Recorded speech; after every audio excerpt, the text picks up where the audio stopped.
तो फ्रेंड, आज की वीडियो में हम लोग जानेंगे अगर किसी पेशेंट को एक्यूट डायरिया हो गया है, बहुत ज़्यादा प्रॉब्लम हो रही है, जैसे पेशेंट में बार बार दस्त होना, बार बार उल्टी होना, पेट में दर्द के साथ पेट में मरोड़ होना।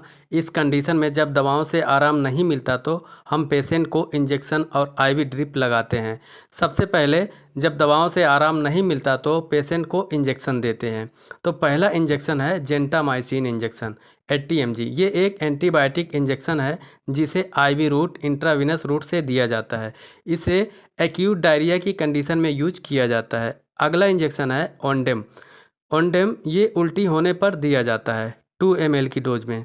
यहाँ पे SOS का मतलब है ज़रूरत होने पर।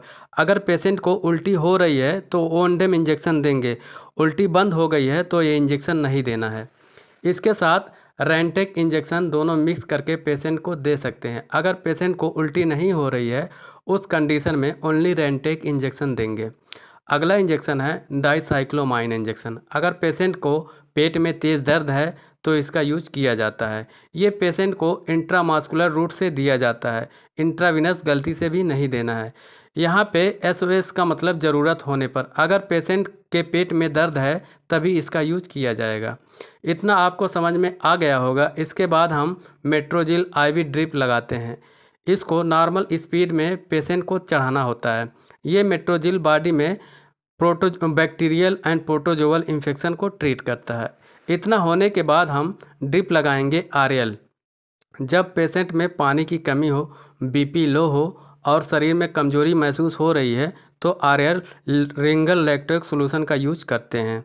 अगला है नेक्स्ट है NS नॉर्मल सलाइन की बात करें तो पेशेंट में पानी की कमी है, लो BP की कंडीशन है तो इसका यूज कर सकते हैं।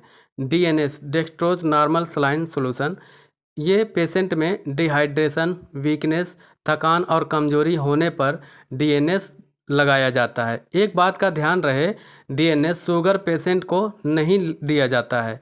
इन तीनों में से आप कोई एक का यूज कर सकते हैं according to patient condition. Diarrhoea की कंडीशन में mostly RL Ringer lactate use किया जाता है। RL ड्रिप में कुछ इंजेक्शन आपको ऐड करना होता है according to patient condition. RL drip में MVI मल्टीविटामिन इंजेक्शन ड्रिप में डाल देना है। इसके साथ आपको पेंटॉप इंजेक्शन भी इसमें ऐड करना है जिससे गैस या एसिडिटी की प्रॉब्लम पेशेंट में ना हो।